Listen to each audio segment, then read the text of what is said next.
So, good afternoon, good night, maybe good morning, maybe since we are a global, we should have a global audience today. And but good afternoon from Rome, Italy, and good afternoon to everybody, to our guests, to our speakers, to our attendees that we know already should be very numerous.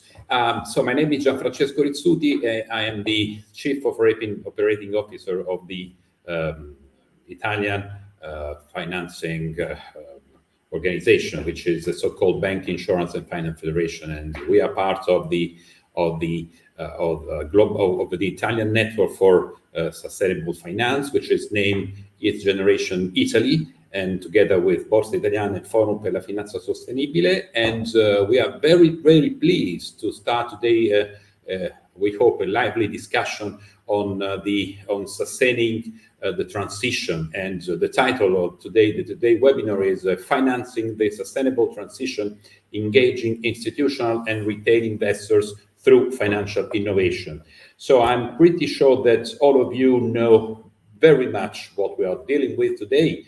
But let me start by saying that the meeting of today will aim at let's say building bridges or filling the gap, or I don't know how to say that, but anyway, to building bridges between, at least I would say I would have listed 4 different issues and topics where we are called to bridge gaps. And I would say that the first of them is we would like to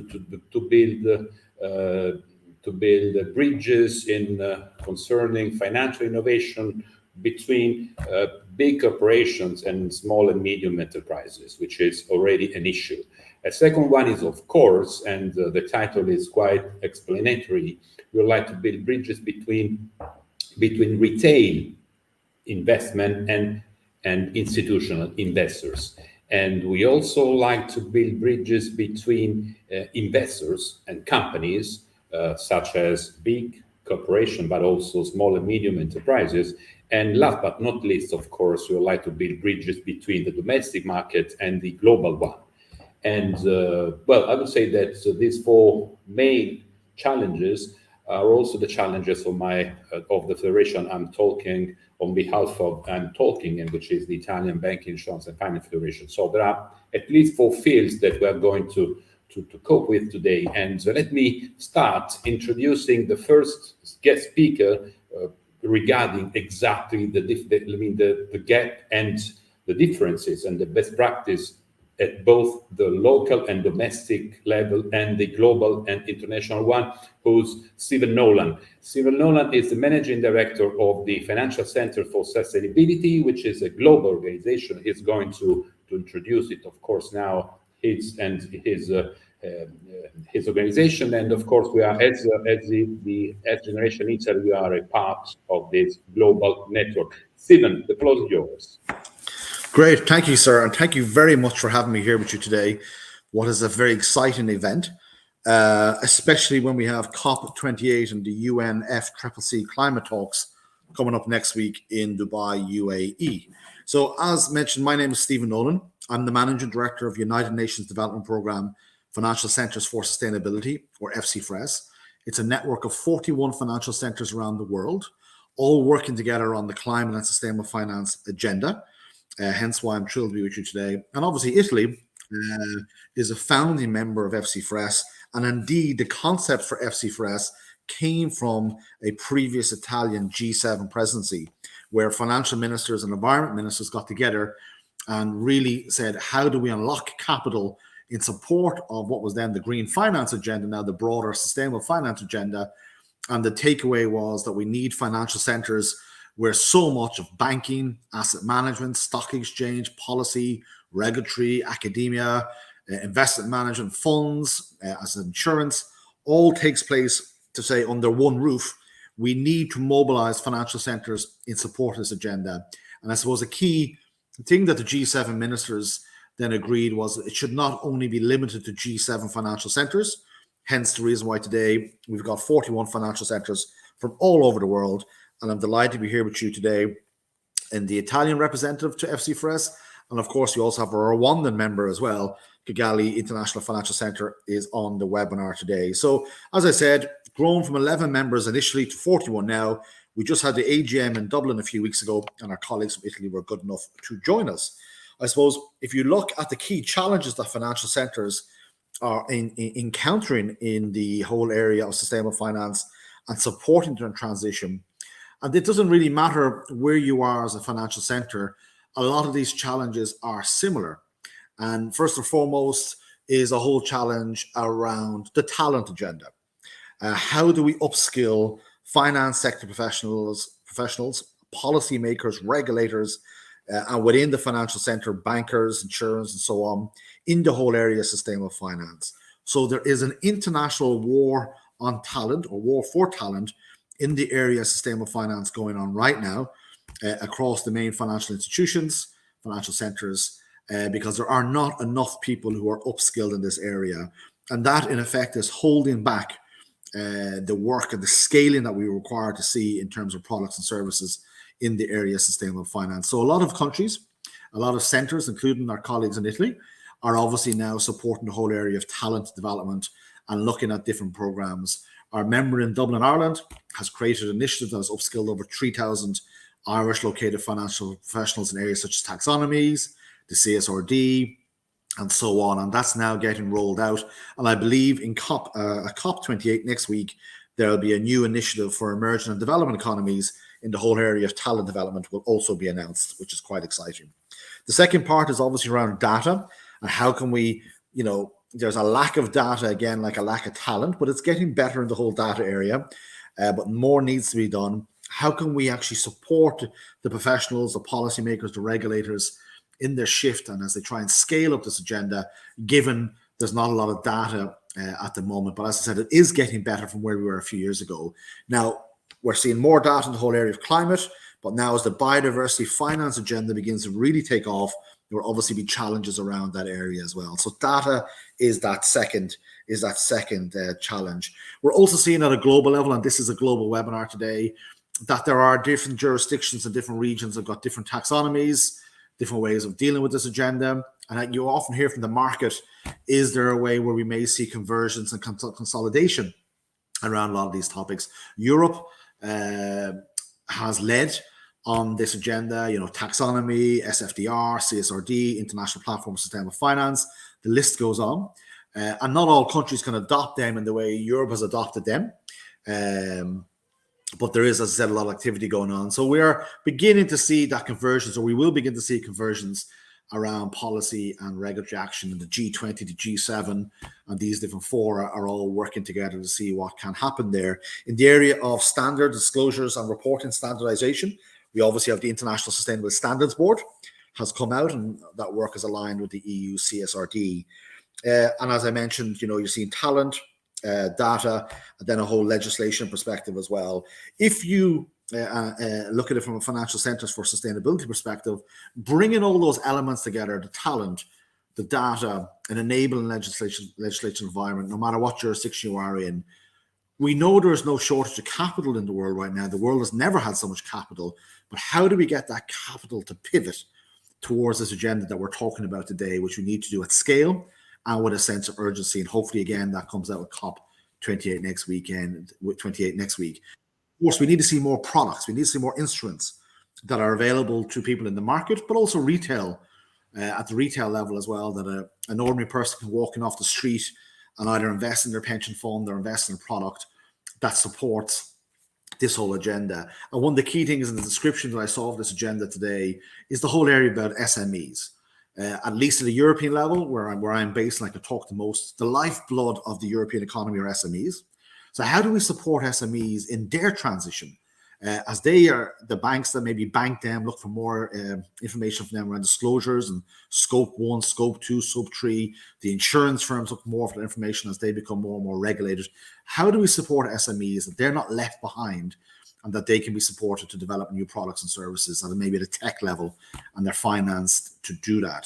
So really bringing together colleagues, the whole talent agenda, the data agenda, enabling legislation environment, supporting the creation of the dating of existing products and instruments, or actually in the development of new products and services is very much key now. And all efforts should be guided towards that as we seek to unlock more capital in support of this transition at scale. And obviously, Italy is very well positioned to do that, as is a lot of countries across the EU, but also in other jurisdictions. And as I said, FC4S is a global initiative. So in bringing my remarks together, I am quite excited about bringing my remarks to a close. I am quite excited about COP28 next week. Finance Day is the 4th, which is this day week next week. There's a lot of activities going on at the regulatory policy, market action. I mentioned a new initiative of capacity building, focused on emerging economies. That's going to be quite exciting as well.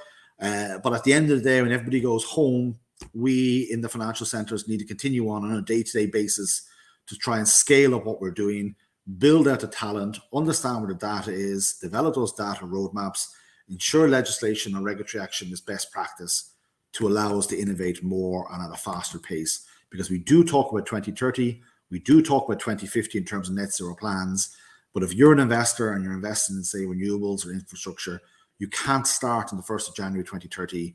You need to have your finance locked in, you need to have your planning permission, and you need to be building no later than 2027 for things to be built that can have an impact in 2030 going on. So as I said, looking forward to COP next week. There's a lot happening within the financial centres. Italy and its representative within FC4S is driving that, and that's great to see. And this webinar today is an example of that. And thank you very much for your time. So thank you, Stephen. We very much appreciated your references also, let's say, to the past and to the roots of the financial network for sustainability, and reminding of us of the reasons why the network was born. And thanks for recognizing to Italy, let's say, a very good initiative in this sense. Thanks also for reminding us of the overarching challenges that you mentioned, like talent, like data, like taxonomies, anyway, the enabling environment for transition and for reaching, hopefully, the sustainable development goals. So thanks also for reminding us of the COP28, which is really at the gates, and so there are many more reasons why now it's even more interesting to listen to Fabrizio Palmucci, who's the senior advisor of the Climate Bonds Initiative. The Climate Bonds Initiative, let me remind you of what the Climate Bonds Initiative is. Of course, is a global organization that aims to raise and to mobilize global capital towards climate action.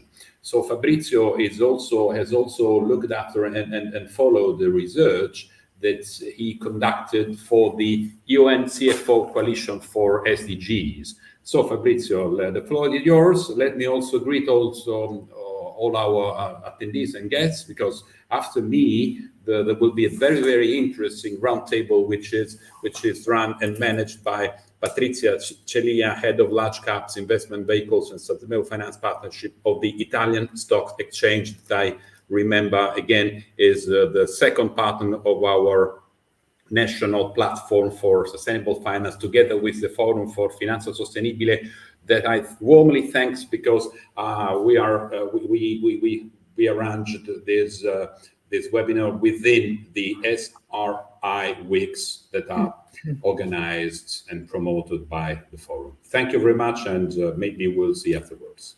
Thank you.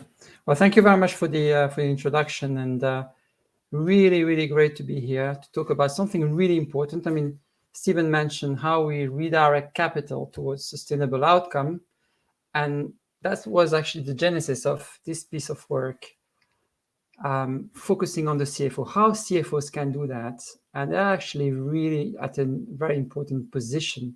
So myself, senior advisor at the Climate Bonds Initiative, let me move.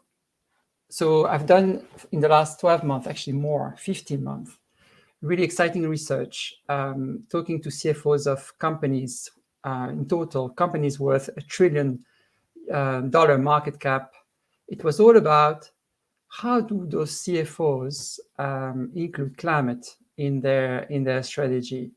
And that was with the CFO Coalition for the SDGs and as well the Climate Bonds Initiative.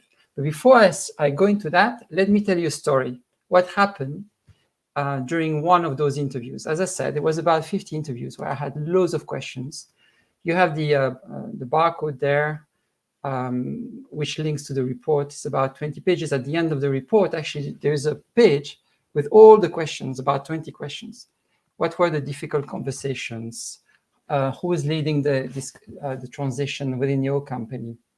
But let me tell you, I mean, in one particular interview, I was not feeling at ease because I had in front of me, and it was on Zoom, so there was no challenge, because the CFO was angry.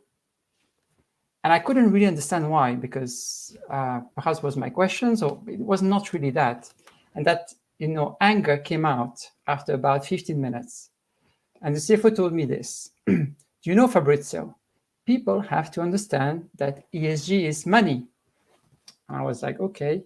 So what the CFO meant was that the CFO was basically angry because in the last 2 days, himself and the team had to remedy an ESG rating downgrade that actually moved the equity and the bonds. And that was based actually on, very important, on wrong and insufficient information. So going to the topic of the role of CFO, of course, here I'm going to focus on climate. But as you can see, climate, or even broader ESG, is so material that a CFO really has to look into this and has a really important role, as I will explain in a second. So going back to the Climate Bonds Initiative, we create standards, what good looks like. We are very, in terms of climate, we introduced the taxonomy about 10 years ago, which is in evolution, especially towards the hard-to-abate sectors, transition sectors, the cement, the steel.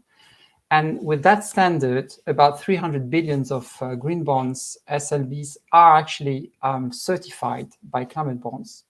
Good news is that we now certify as well entities, companies. And I'm going to talk briefly about that later on. But beside the Climate Bonds Initiative, where I am a senior advisor, I am as well the founder of Impactivize, where I advise companies on how they can reduce the cost of capital. And that will be a topic we're going to talk about. The reduction of cost of capital through credible transition plan and transition investments. On the investor side, I advise investors on how to invest credibly in decarbonization. But let's go into the agenda. I don't have too many minutes. I'm just looking on my clock here. Quite exciting to talk to you about this. 3 points. So how leading CFOs are thinking about climate and investments. And again, here I'm talking about corporate CFOs of the CFO coalition, many of the CFO coalition. These are CFOs it's a global piece of research, but these applies as well. These, thoughts apply as well to CFO in let's say, in municipalities or other types of organizations. Second point, what are the opportunities and the challenges? And there are a lot of challenges, but the flip side is opportunities. I'm going to touch upon as well on regional and sectorial differentiation. So what do we see in different parts of the world? And at the end, I'll come to my conclusions. So if you're ready, I'm ready. Let's go for it. So as I mentioned, so what are the leading CFOs doing as it regards to climate transition and climate strategy? One question I ask in all the interviews is who is leading the climate strategy within your organization? And you can see clearly that 33% from the sample is actually the CEO. It makes sense. The CEO sets the strategy. But you can see that the CFOs is actually there as well with 27%.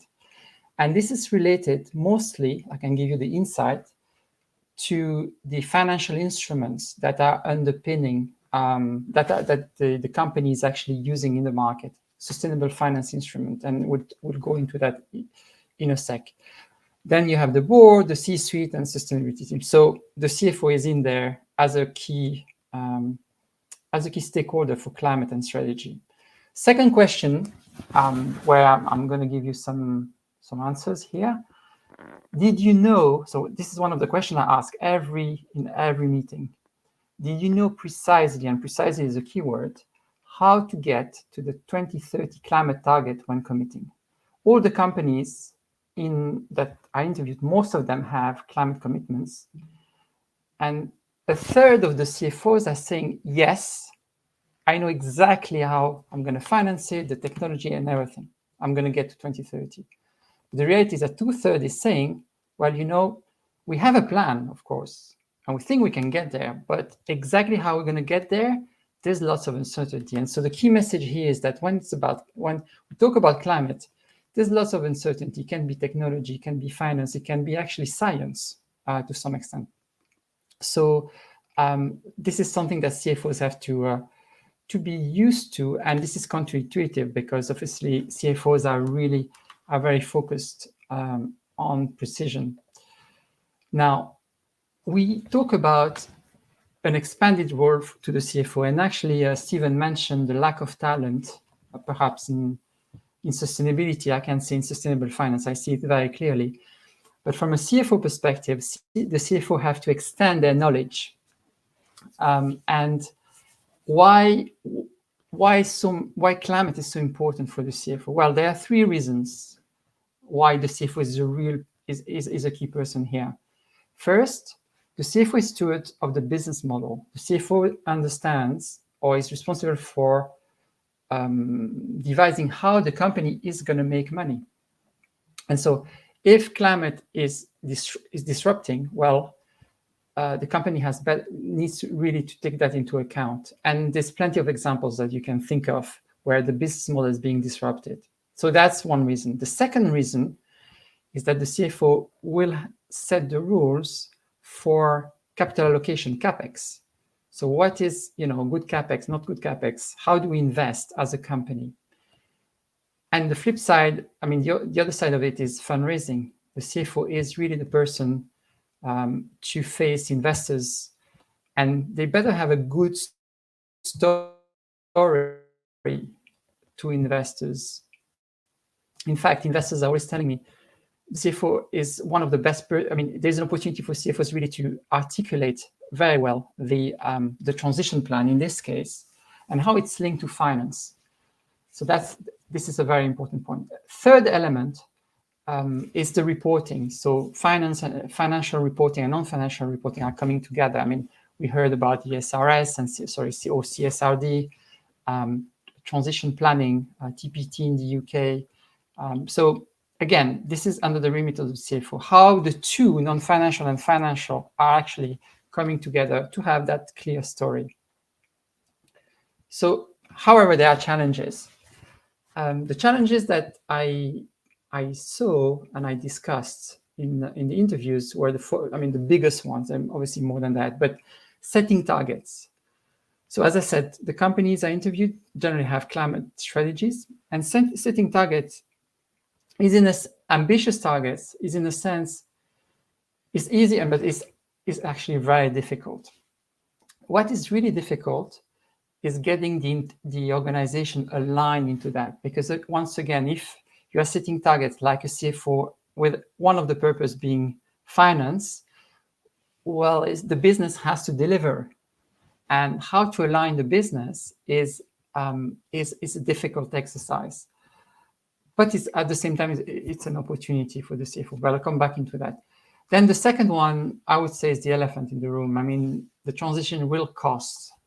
Most of the time, it really costs, and there is some capex to be incurred, especially for capital-intense businesses, and that can be a challenge for rating constraints companies. And the third one is the Scope 3 emissions. Investors want company to really look at Scope 3 emissions, and there is no escape. It's difficult because it's indirect emissions. It can be difficult because it means stop selling some products. If I think about, for example, the fossil fuel companies, and switching to something else. But in any case, this has to be addressed by CFOs one way or another. And challenges, risks to strategic advantage. Leading CFO will take all of that and make it a commercial advantage, a technological advantage, a regulatory advantage. When I'm thinking about the bond market, which I'm quite which I'm working with, companies that can align, for example, their green bonds to a taxonomy-aligned activity have an advantage. Investors want that. So this is one example. Second point is that there needs to be a business case. Yes, it's about the environment, but we need to justify it as a CFO. So how can we need to make a business case, even if there is volatility or uncertainty around the return on investment, but there needs to be conviction about that. And sometimes it can take a long time. And in fact, for the CFO, it's a real balancing act. How you marry the short and long term, that's a lot about leadership. Let's go into, again, this is an opportunity, but an example of how a company called the Warehouse Group that I interviewed is the leading retailer in New Zealand, actually has used sustainable finance to unleash a net zero plan within the company. And so I interviewed the CFO, Jonathan, and actually the Chief Sustainability Officer as well. And the story is that the CFO was offered by a bank in New Zealand to take on a sustainability-linked loan. Was there a greenium, an advantage? Well, a little bit, but not massively. But the CFO wanted to do something good.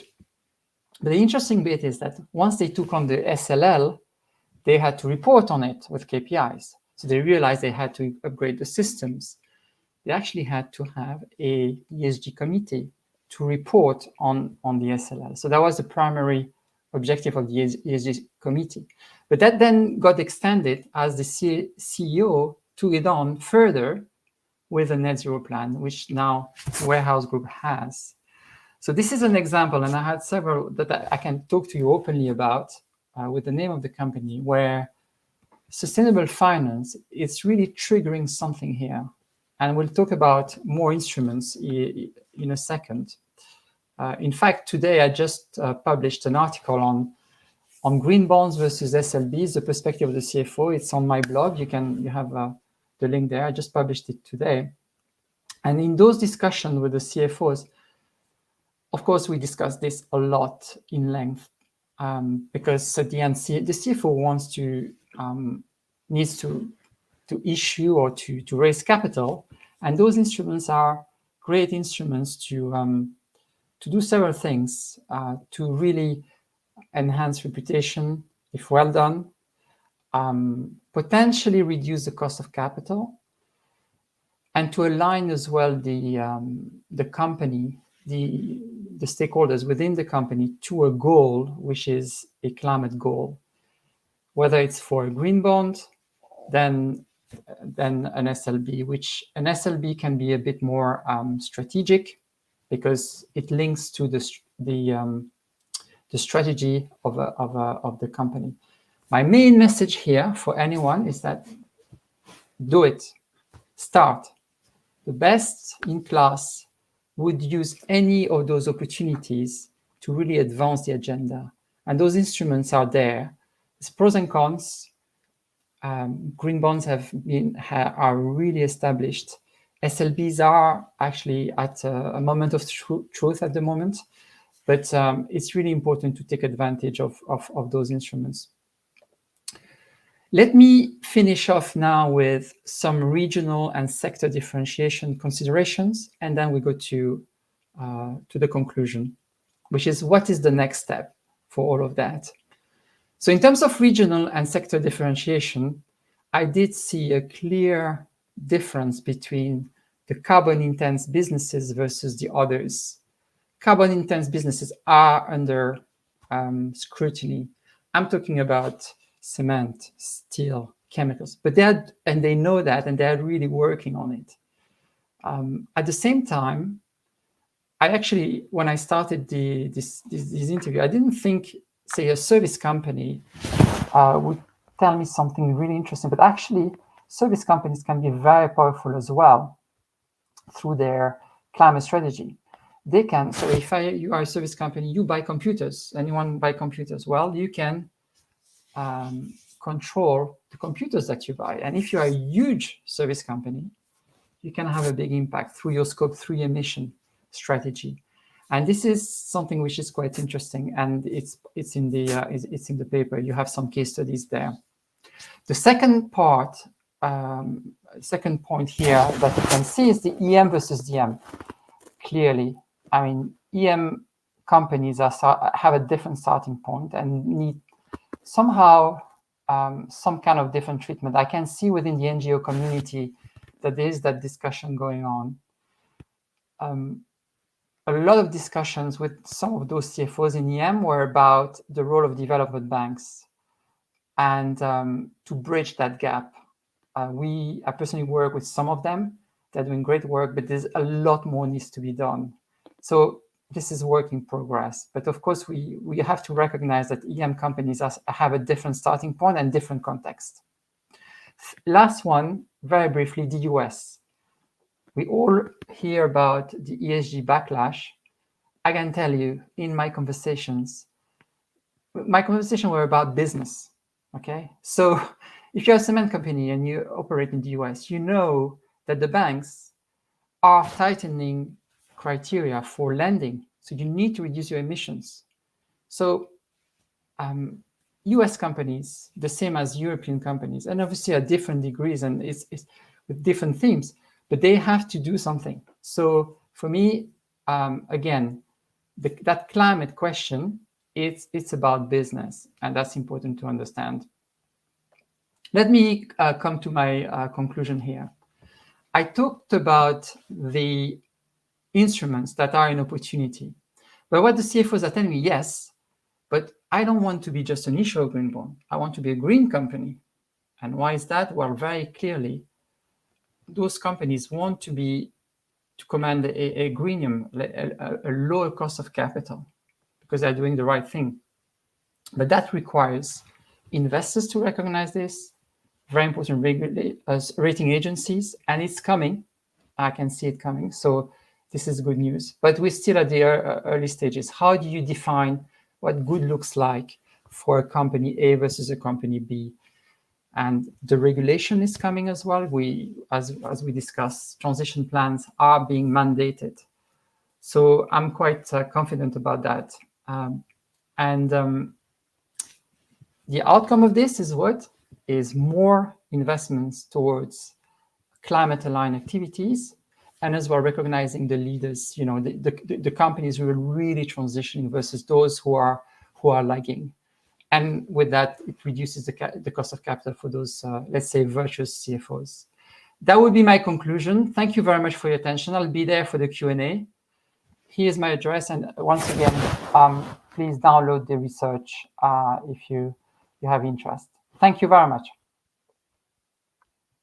Good afternoon, everybody, and thanks, Fabrizio, for your presentation and for being with us this afternoon. It was interesting to understand how chief financial officers are expanding their activities from the need to report financial and non-financial KPIs to the need to manage and balance their capital allocation, but also to the need to define fundraising strategies and also new capital structures that are needed to be aligned with the transition needs.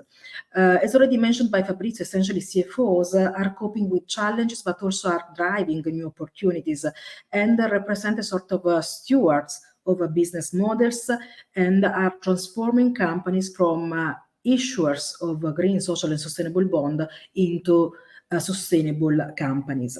But it is now time to deep dive our conversation on how corporates and investors are balancing their needs together with the next three guests that will present us concrete examples, challenges, but also innovative solutions developed in Europe, Asia, and Africa. It is my pleasure to invite on stage Malaika Rousseau, Senior Strategy and Policy Analyst at Rwanda Finance, Anna Marucci, Head of Debt and Funds Listing Italy at Euronext, and Navina Balasingam, General Manager, Capital Markets Malaysia.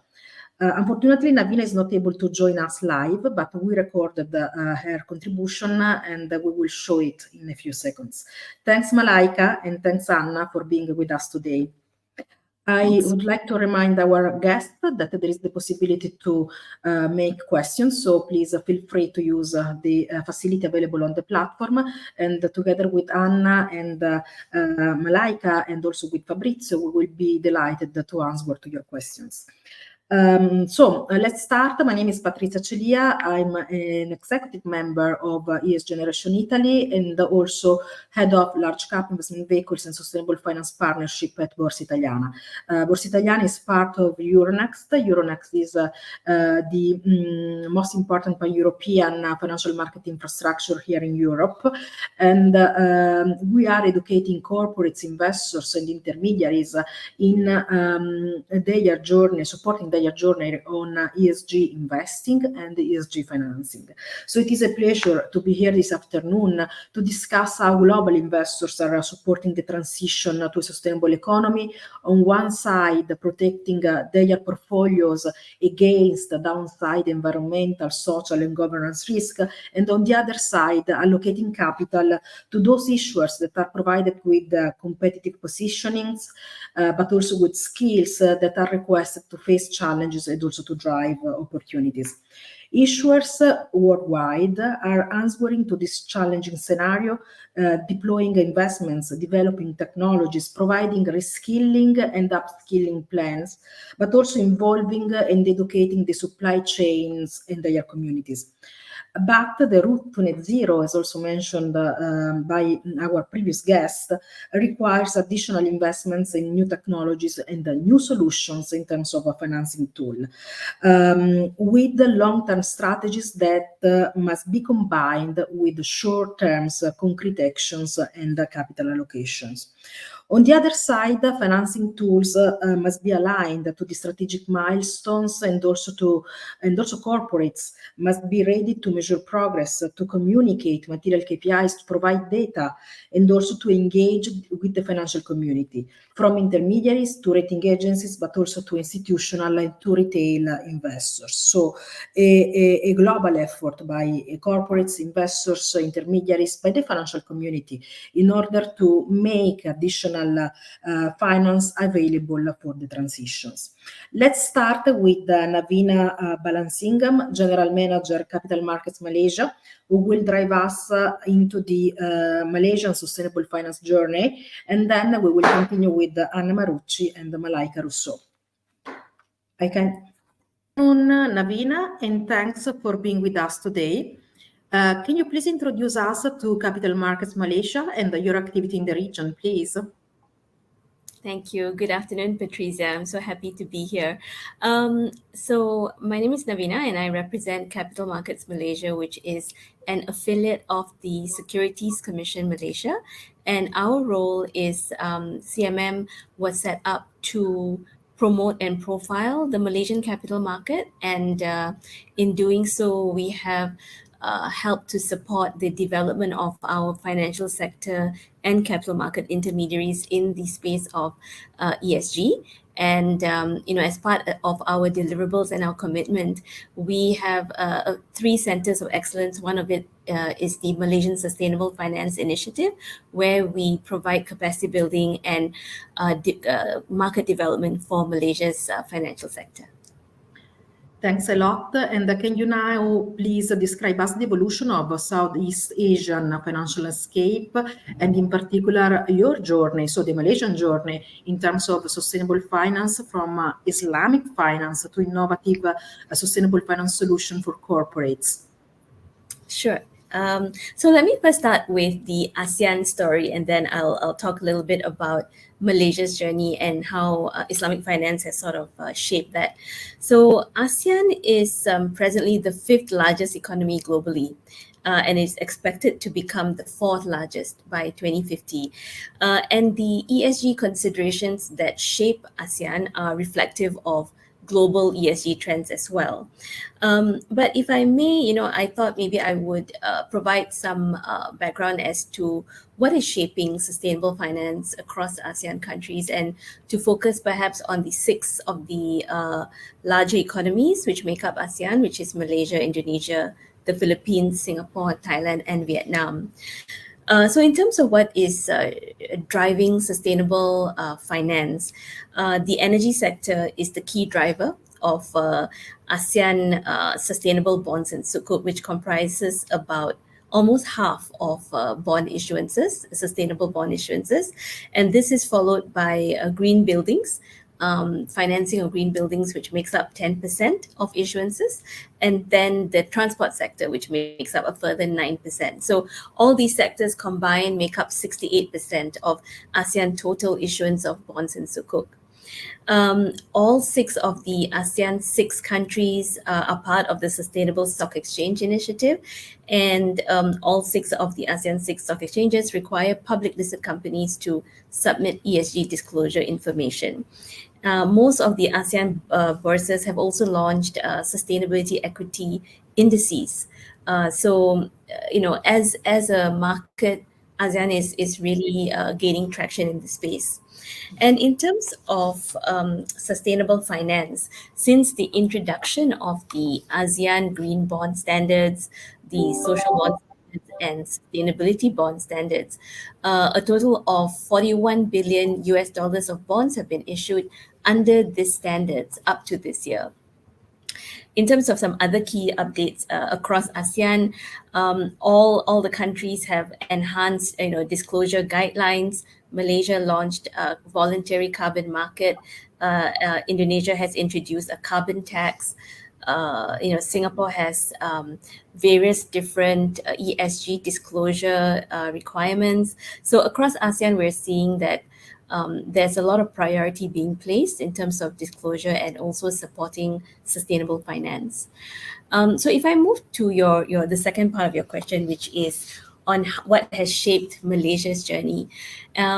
So Malaysia's journey in sustainable finance is very much rooted in our experience and leadership in the Islamic capital market. And because there's so many so much synchronicity between Islamic finance and sustainable finance, we found ourselves in a bit of a first mover advantage position because Malaysia is and has been a leader in the Islamic capital market for quite a while.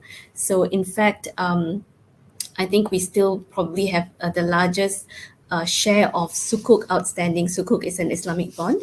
We have the largest share of sukuk outstanding globally. And in 2014, that was the start of Malaysia's journey in terms of sustainable finance. And it started with the Securities Commission issuing a sustainable and responsible investment sukuk framework. And this framework allowed for companies to raise financing via sustainability sukuk, which is the same as a sustainability bond, except that it's an Islamic bond. And while that happened in 2014, we saw the first issuance come out in 2017. And since then, Malaysian corporates have raised about, I think, 37 sustainability sukuk and bonds to date. So it is a very popular means of fundraising for sustainable financing in Malaysia. In terms of other sort of aspects of sustainable finance that have sort of been borrowed from our Islamic finance journey, we see also that there is something called wakaf, which is an endowment made by a Muslim to a charitable or educational cause, and we're seeing that there is potential to advance financial inclusion by the usage of wakaf. So the Securities Commission is now identifying ways to develop Islamic social finance using the concept of wakaf. And a few years ago, we launched the wakaf featured fund framework to support that. So I would say that those are the ways that we see our journey being influenced by our leadership in Islamic finance. Thanks, Navina. You mentioned a specific track record within the energy sector, and of course, energy sector is a key sector for the transition. What are the most common transition financing tools in your region in this industry? Okay, yeah, so we are an economy that is heavily reliant on energy, our key economic sectors include energy, oil and gas, the plantation sector. But even across ASEAN, we find that energy supply across ASEAN states is currently dominated by fossil fuels, which makes up over 85% of primary energy. The power sector remains one of the major sectors contributing to CO2 emissions across ASEAN because of our heavy reliance on fossil fuels. And at the ASEAN level, ASEAN has set ambitious renewable goals. The region has an aspiration target of aiming to have 23% of primary energy accounted for by renewable energy by 2025.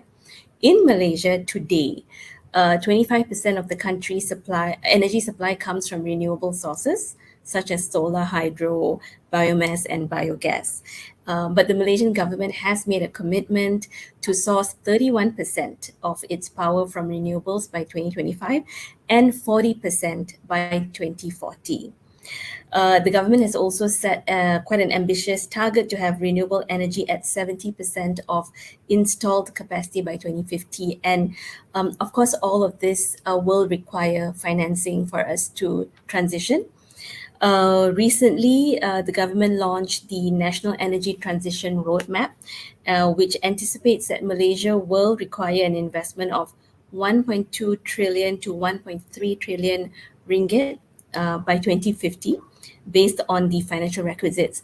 In this decade alone, which is now up till 2033, 18% of that funding required is primarily in renewable energy power generation and green mobility. So investments in RE power generation will entail, expansion of solar PV, hydropower, and strengthening the grid. So obviously all of that is going to require transition financing. And what the Securities Commission has done as an extension of the framework that I mentioned before, which is the SRI Sukuk framework. Last year, 2 years ago, we came up with the SRI linked Sukuk framework, which provides a framework for issuers in hard to abate sectors to also utilize Sukuk or bonds to finance transition. And not only did we do that, what we also did was the Securities Commission has established the Sukuk and Bond Grant Scheme that was established in 2018, and that allowed for any sustainability Sukuk or bond issuance for the third-party verification cost to be offset. 90% of that cost can be offset, and the grant to pay for those for that verification can be reimbursed by the Securities Commission. So we're really trying to encourage issuers to issue sustainable Sukuk. At the point that the SRI linked Sukuk framework came out, we extended the usage of the grant to also cover SRI linked issuances.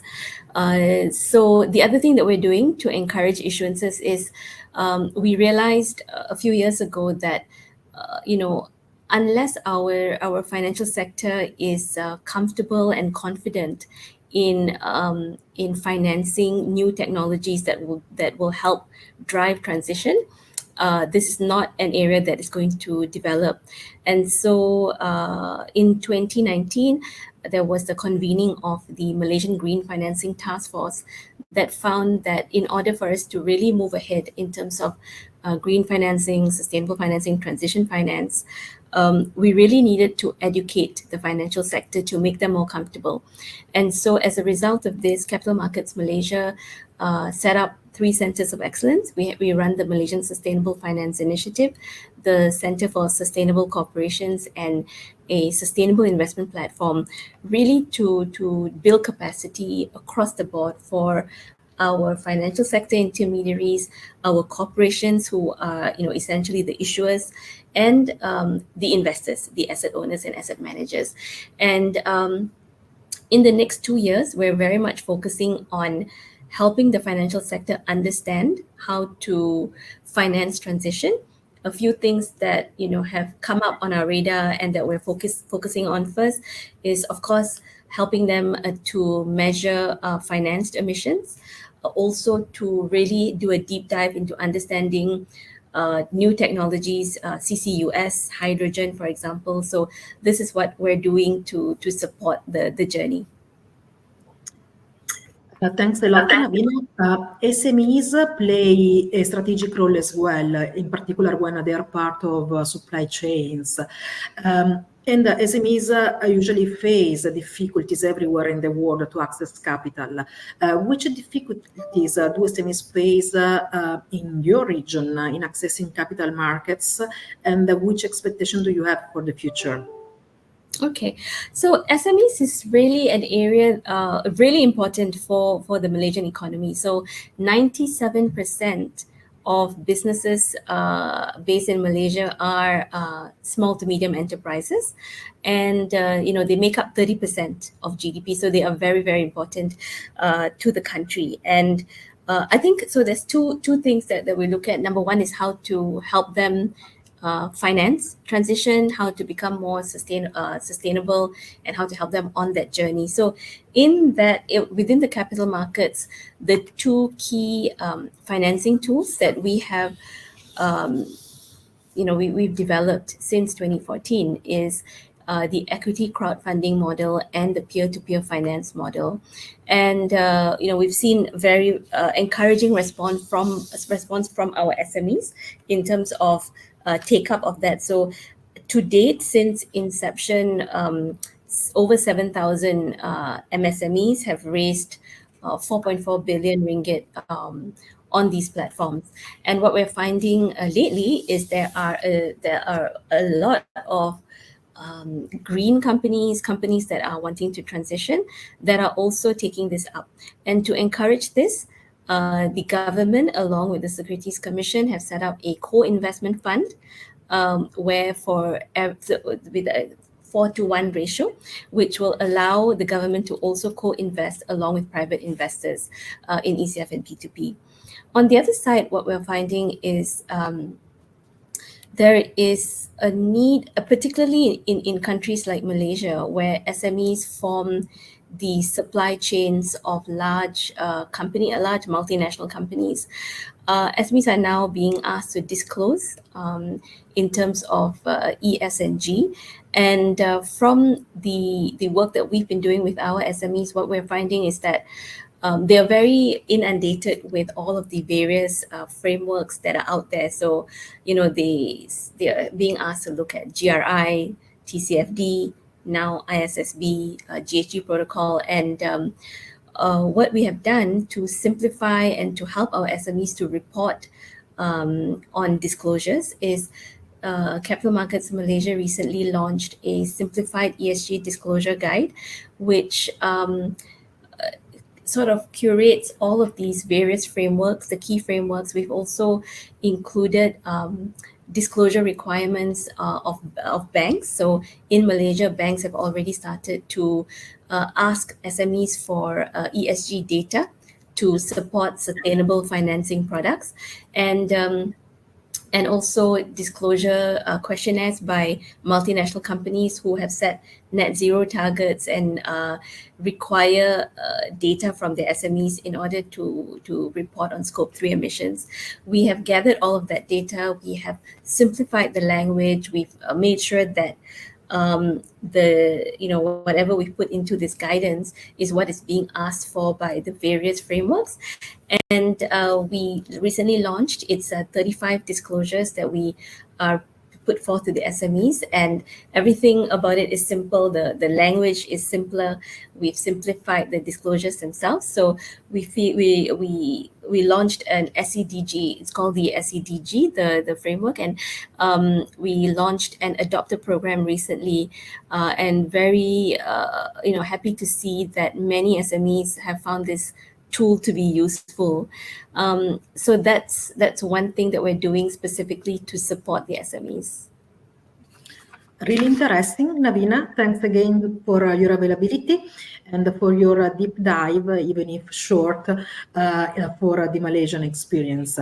Thanks again to Navina Balasingham, General Manager, Capital Markets Malaysia. Thank you so much, Patricia. Thank you for having me. And it's now time to have a look to the European and to the African experience. So I invite again on stage Malaika Rousseau and Anna Marucci. Malaika is representing Rwanda Finance and Anna Marucci Euronext. First of all, a quick round to present your geographies, but also your corporates. So Anna, let's start with you and with Euronext, and then we will move to Malaika with the Rwanda Finance. A very short presentation. Okay. Thank you, Patrizia and ES Generation Italy for the invitation. It's an honor also for me to be part here. I represent Euronext and in general Europe in this round table. Euronext as a group is an exchange, as you already say, with markets in 7 countries in Europe. It's the first bond listing venue worldwide, and recently we can be considered the leader in Europe also for ESG bond listing. This privileged position permits us to have a complete view on dynamics and evolution in Europe of ESG bond markets. In Europe, I know that you perfectly know the market, but just a few numbers. The ESG market started almost 10 years ago as a voluntary initiatives, but we can say now it's a consolidated market. In 2021, the market performed the major growth, unfortunately, to Corona pandemic, for sure. But and in 2022, we saw fewer issuances than in 2021 peak. But 2023 is a good year, and on our market we have so far listed almost 480 instruments compared to 563 in 2021 and 437 in 2022. As a type of instruments, green bonds continue to prevail, even though sustainability-linked bond issuances have increased since 2021. For this reason, in Italy, if we go into deep details for Italy, in September we define specific provisions in our regulation for transition bonds and sustainability-linked bonds. In the last 2 years, also due to geopolitical context, social and sustainable issuances have increased. With regard to the type of issuer in Europe, although instruments were initially issued mainly by supranational and govies, since 2019, corporate and financial issuers have dominated our listings. In fact, it's this dynamic that has enabled us as a group, Euronext Group, to become the leading ESG market in Europe in recent months. And in terms of issuances, the most active countries are French, Germany and Netherlands. French and Germany, I remember, are into our space, together almost 50% of issuances. Italy accounts for 5% of the market, but has been growing strongly over the past year. If we analyze in particular listings in our group and so no data in general in Europe, in our group, the first market is Dublin, which represent the international marketplace of the group. roughly 50% of issuances, followed by French, Oslo, and Italy. The Italian market data, compared to what we have said so far, have some peculiarities that could be framed as future trends. But I don't want to take too much time, just few data to conclude for the first question. In the last year, compared to European data, there have been proportionally more issuances of sustainability-linked bonds, and corporate bonds have prevailed for sure, but also some supranational have entered again in the market, which has the peculiarity of having a strong retail base of investors.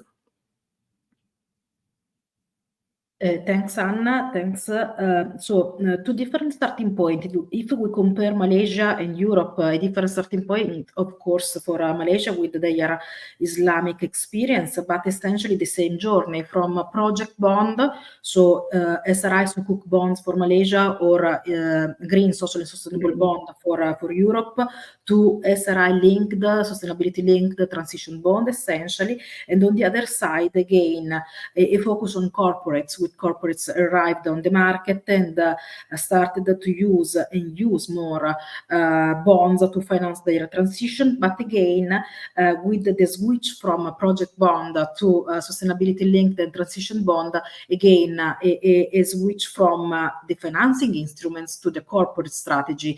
And as mentioned also by Fabrizio Palmucci, another move from bonds to equity and corporate cultures in general, and the purpose, of course. But again, having a look again to Malaysia and Europe, a need for data, a need for providing disclosure, and a need also that is pushed by banks, by investors, in order to cope with their legislation. And I would like to thank Gianfrancesco Rizzuti, who is reminding us that there is a new move of Europe in particular, that is going to create a single access point to public financial and non-financial information for investors, and in particular collecting information that are made available by corporates. Let's now move to Africa, and with Malaika, I would like to understand what is the landscape for sustainable finance in Africa, and in particular, given the characteristics of your continents, what are the difficulties and the challenges in your journey in terms of sustainable finance for the continents, but of course for African issuers? Thank you, Malaika. Thank you, Patricia. Thank you very much once again, ESG Generation Italy, for the invitation. Very pleased to be on this webinar. So quickly, allow me to introduce myself and the institution I work for. So my name is Malaika Rousseau, Senior Strategy and Policy Analyst at Rwanda Finance Limited, which was established in 2020. So we are quite a young institution compared to the others. So we are mandated by the Rwandan Ministry of Finance to promote the Kigali International Financial Center. So as I said, we are new on the market. However, the vision is way more long-term. It's as part of the vision of the country to become a high-income economy by 2050. And how can we be able to achieve this goal is by increasing the size of financial services in Rwanda, at least. So that's why the financial center was created, to be able to promote different financial vehicles that can be established through KIFC, also as well as promoting Rwanda as a place of investment. Also you can use Rwanda to invest through the continent, if I can say. So now going back to your question, in terms of the landscape of sustainable finance on the continent, well, when we talk about sustainable finance, we look at the whole spectrum. So ESG, environmental, social, and governance. And on the continent, it was mostly around the E, the green aspect, so climate finance. And based on that, we can say that the continent, most of the climate financing was publicly funded. And what do I mean by that is that it was mostly national government funds or funding from development partners. Actually, in 2021, the African continent was actually the largest beneficiary of climate finance by development partners. So we mean World Bank, European Investment Bank, and the like, which is quite a big difference compared now to Western economies and North America, where mostly climate finance is driven by the private sector. So why is that? Why is on the continent so difficult to attract private investment? Well, a number of challenges that we see. First of all, we are perceived as a high risky continent. So we are perceived as one block. So if a war or a conflict erupt in what part of the continent, should it be in West Africa, this may actually have an impact on another country, which is totally way far away in East Africa, for example. So we are just seen as a very risky continent and just one block. And then this, definitely, if you are risky, it increases your cost of capital. It increases your cost of borrowing. So now looking at the worldwide green bond markets, Africa is just 1% of the green bond market. Why is that? Is if an African issuer wants to go on the green bond market, it would be perceived as highly risky. So then his cost of borrowing will be way higher than, let's say, a European or a Western issuer. So this is very difficult for African issuers. Then other challenges that I can mention is the high hedging cost, and particularly the swap currency cost. Now, if we look at SMEs, well, most of their revenue they earn in local currency, and the borrowing on usually on the international market is in hard currency, so US dollar or euro, and you need to swap that.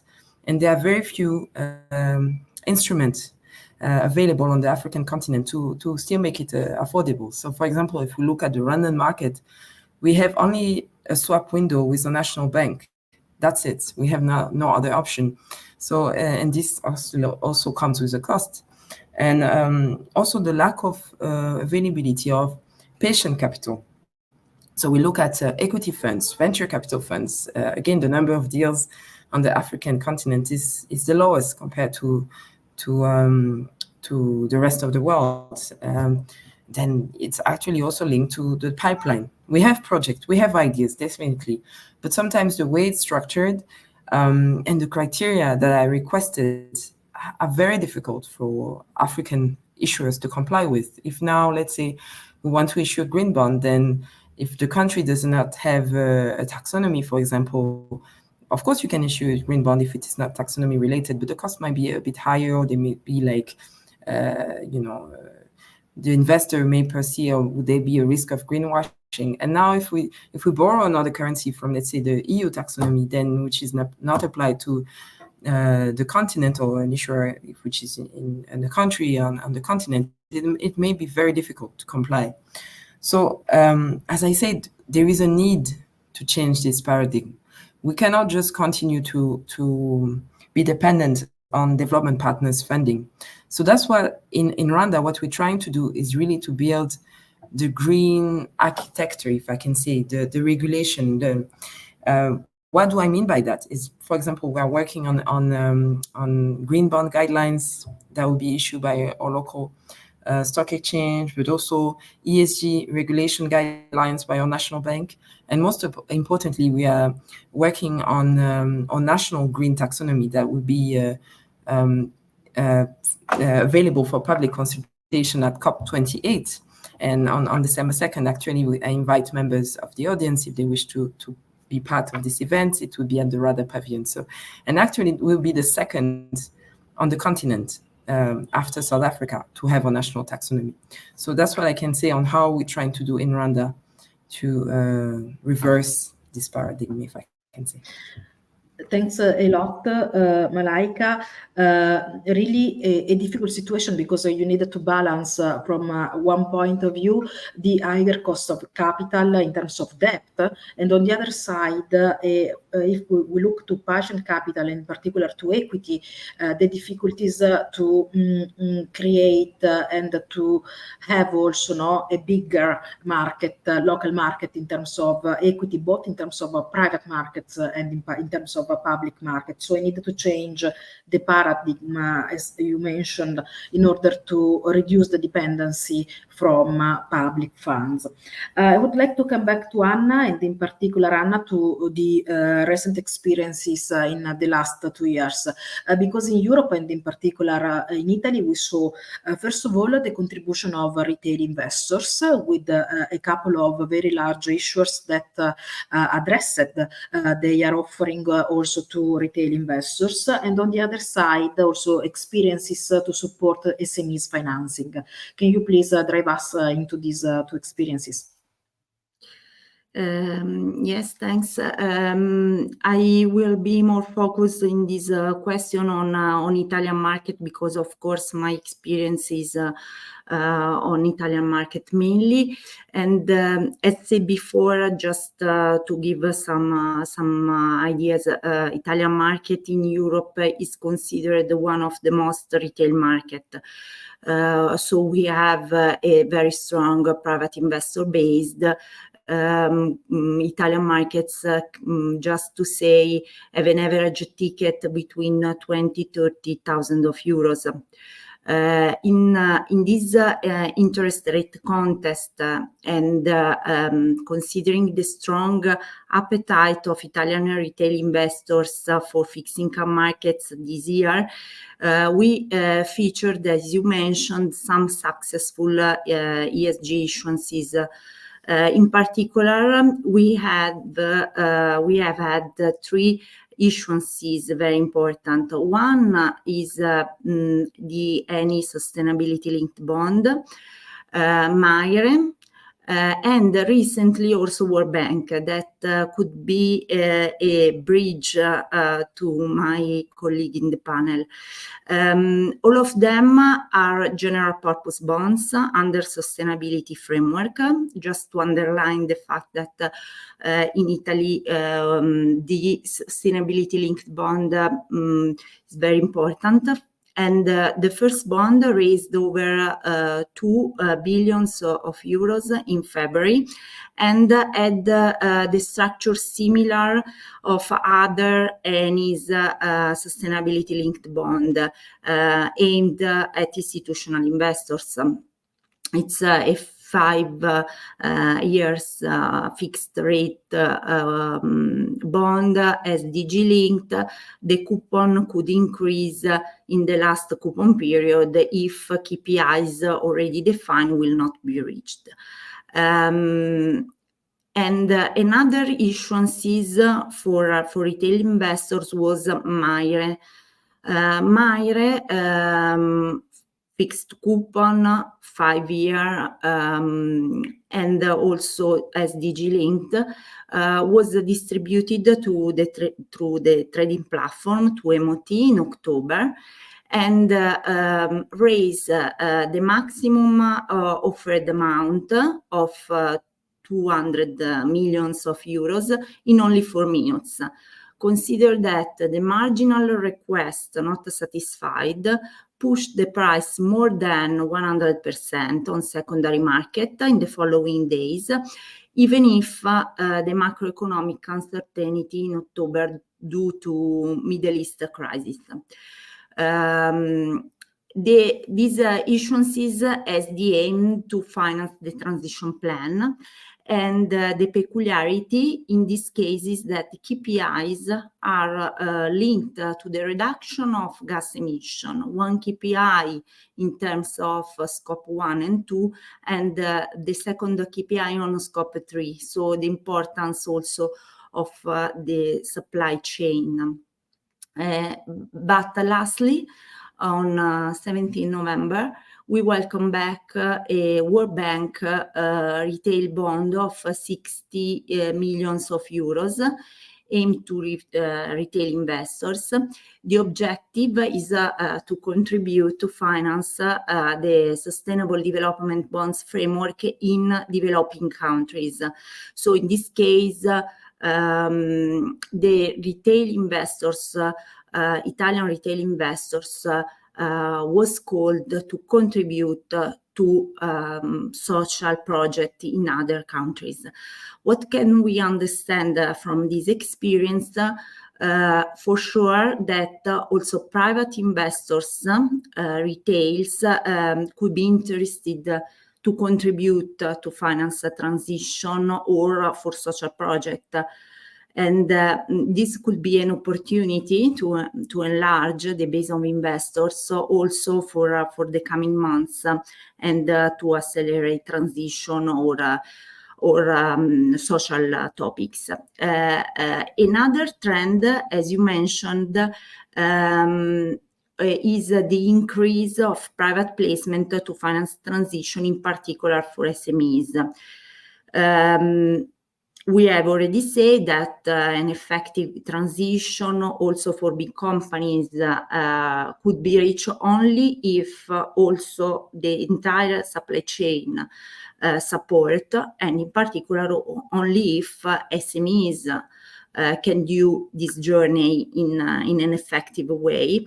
And in order to allow institutional investors to enter into this type of investments, even if the outstanding required for each bond is lower than the average investment ticket of this kind of investors.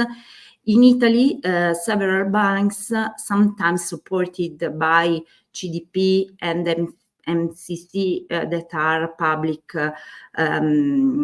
companies, as guarantor or investor, are structuring ABS for ESG purposes, called ESG basket bond. Basket bond is a sort of a securitization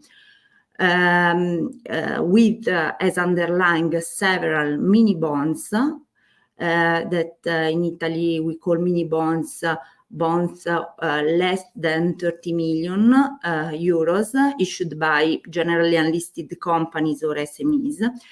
And issuer agreed to use the proceeds of the issue to improve their sustainability rating during the life of the bond.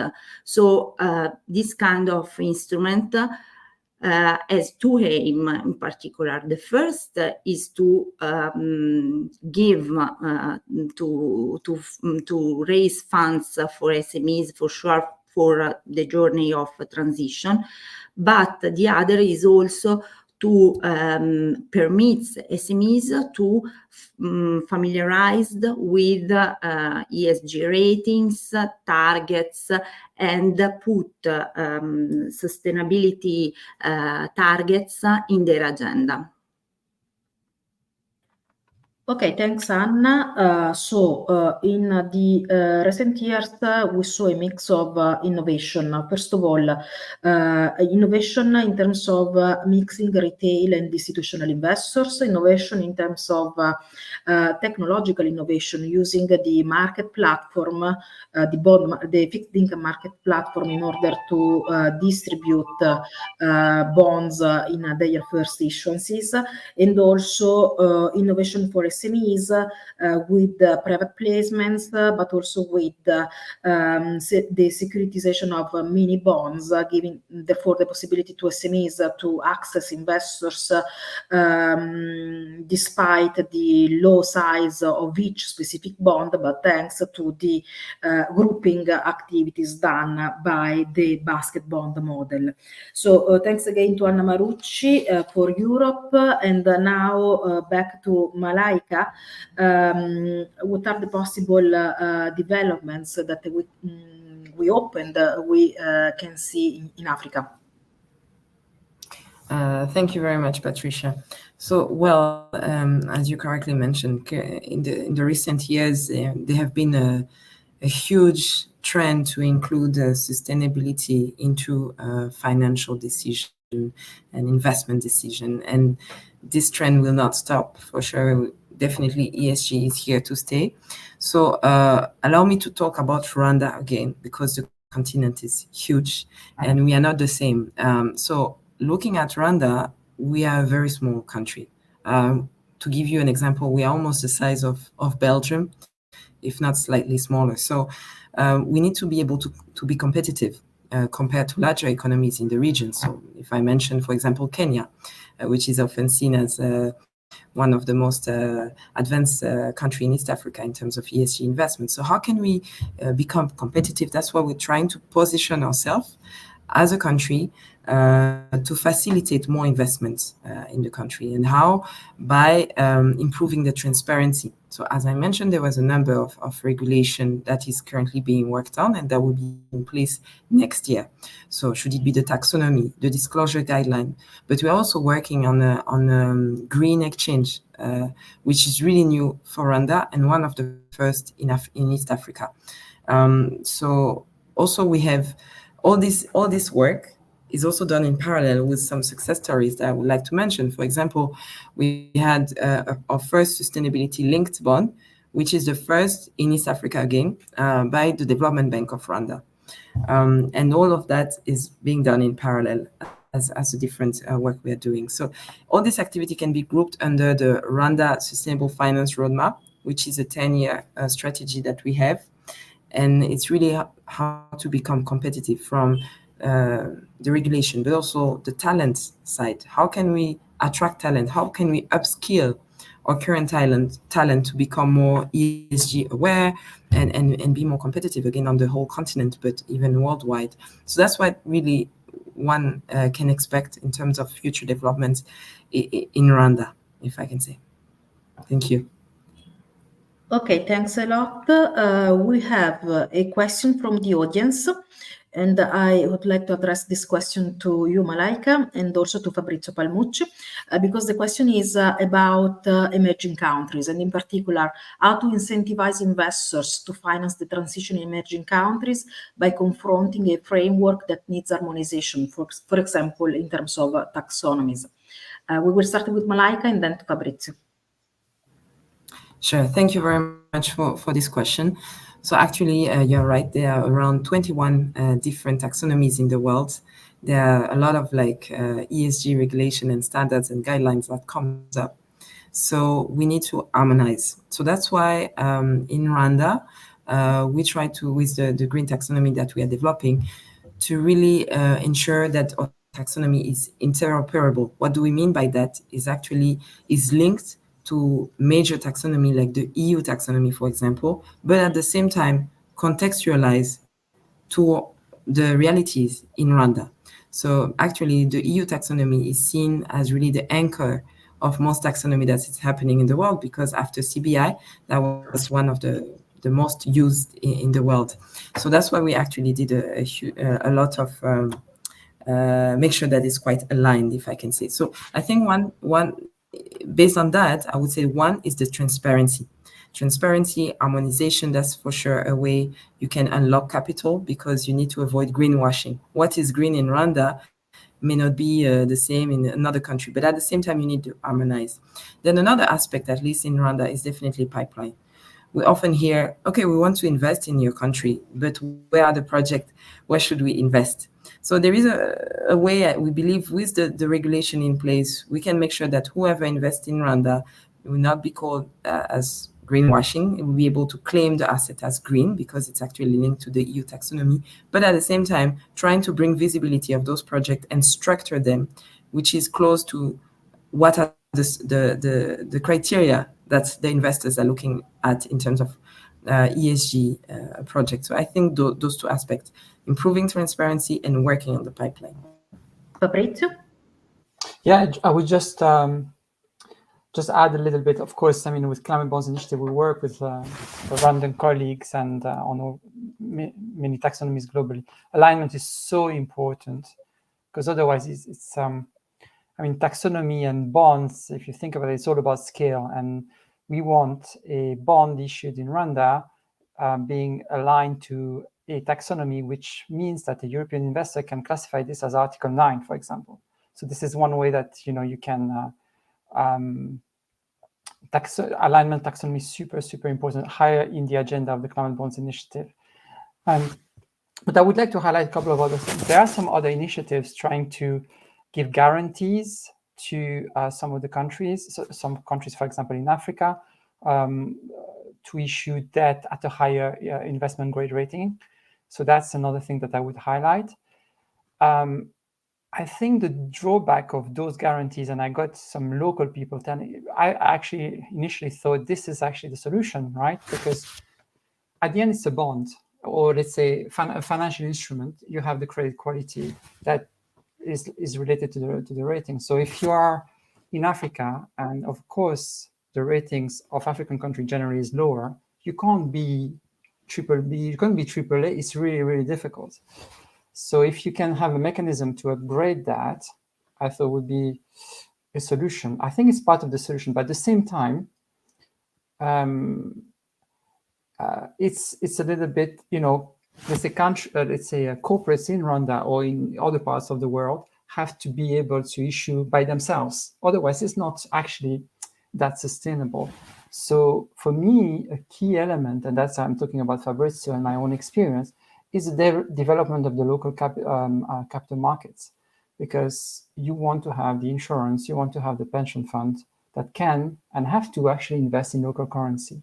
And that's another thing that I think we all have to work towards, plus everything I've said before. Thank you. Thank you again to Malaika Rousseau, Senior Strategy and Policy Analyst at Rwanda Finance, Anna Marucci, Head of Debt and Funds Listing Italy at Euronext, Navina Balasingham, General Manager Capital Markets Malaysia, and Fabrizio Palmucci, Senior Advisor to Climate Bonds Initiatives. It's now time to hand over to Francesco Bicciato, Executive Director, Italian Sustainable Investment Forum, and member of the Executive Committee at ES Generation Italy. Francesco, the floor is yours. Here we are, Francesco, to you. Yeah, sorry, we had some small internet issue, but I hope that you can hear me very well. So thank you everybody. It was a really interesting meeting. I'll just give you some reflection, some observation regarding the problem that we dealt today. Okay, first of all, we have to clarify that in our countries, in Italy, small and medium-sized enterprises, SMEs, are the backbone, we can say, of our economy. So for us, it's quite important. And with the 80% of the industrial and services labor force, they generate about 2/3 of turnover. So I think this is quite important sector. The potentiality is very big. So they are very near to the potential green market opportunities. They are close to the territory's demand, but at the same time, they are less resilient in front of the multi-crisis situation. So the geopolitical, environmental, and economic crisis. Another problem that I think is not only of the Italian SMEs is the undercapitalization. And this is a problem because it is an obstacle to access to financial resources. So what is quite important is that we need a network of support with some tools like a special tax regime and a public support, generally speaking.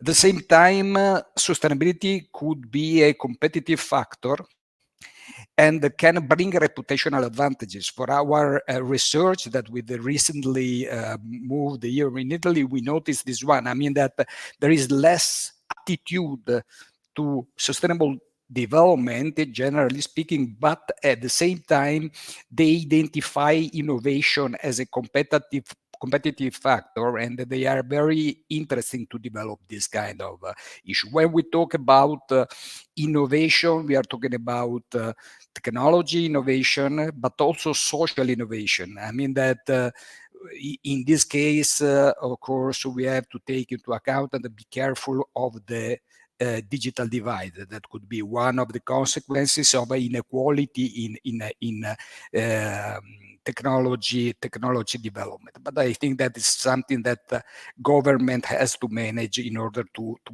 balance this kind of potential gap. Financial instruments are not only loan, as Anna say very well, Malika, and so I totally agree. We have to use the financial instruments like impact investing, meaning green bond, basket bond, equity crowdfunding. I would like to add also microfinance schemes, which are appropriate for the size and we can say the dimension of the SMEs. Last two remarks. One is it is crucial that the investment stakeholder involvement, not only banks, but also all the organizations that are able to support this kind of enterprises. Patrizia reminded very well the crucial issue of reskilling, and I would like to add the ESG training. I mean that in some cases is absolutely necessary. We have to remind that the success of SMEs is also the success of big companies. Take into account that often SMEs are crucial for the value chain of product and services of big companies. So it is very important to take into account the link between the two issues. Last consideration is that the cooperation, the international cooperation is absolutely important, and this kind of cooperation, international cooperation, could be also among SMEs aligned to SDGs. So this is quite important. If you get this kind of objective, we result a part of solution and also face, thanks to this cooperation, the problem of inequalities. But we need a global ecosystem focused on economic, social, and environmental sustainability. This is just a short reflections, and I would like to ask to everybody, I would like to invite on the screen my friend and alliance, Patrizia and Gian, I don't see you right now. Gianfrancesco, hope that you can appear. Doesn't matter if there are some problem of a connection, because maybe I don't see you, but maybe you can see me. So the issue is to thanks to everybody. Thanks to Stephen Noland, which is absolutely a great friend and a great supporter of FC4S. Okay, now I see Patrizia and I see Gianfrancesco. I give you the floor for few consideration and to say hello to everybody. Gianfrancesco. Patrizia, please. Patrizia. No, as already mentioned, cooperation is essential. We experimented as a stock exchange that cooperation among investors, issuers, intermediaries, rating agencies is essential. But international cooperation is essential because best practice can be imported or exported from one region to the other one. So thank you, everybody. So thank you to everybody from my behalf, from behalf of our federation and of our national platform. And what else? I mean, there will be room for further reflection next year, since we have a flagship event every year, usually in fall, like today. But hopefully there will be other occasions to seize for our network and for our friends and stakeholders. Thank you very much. Goodbye. Thank you. Bye-bye.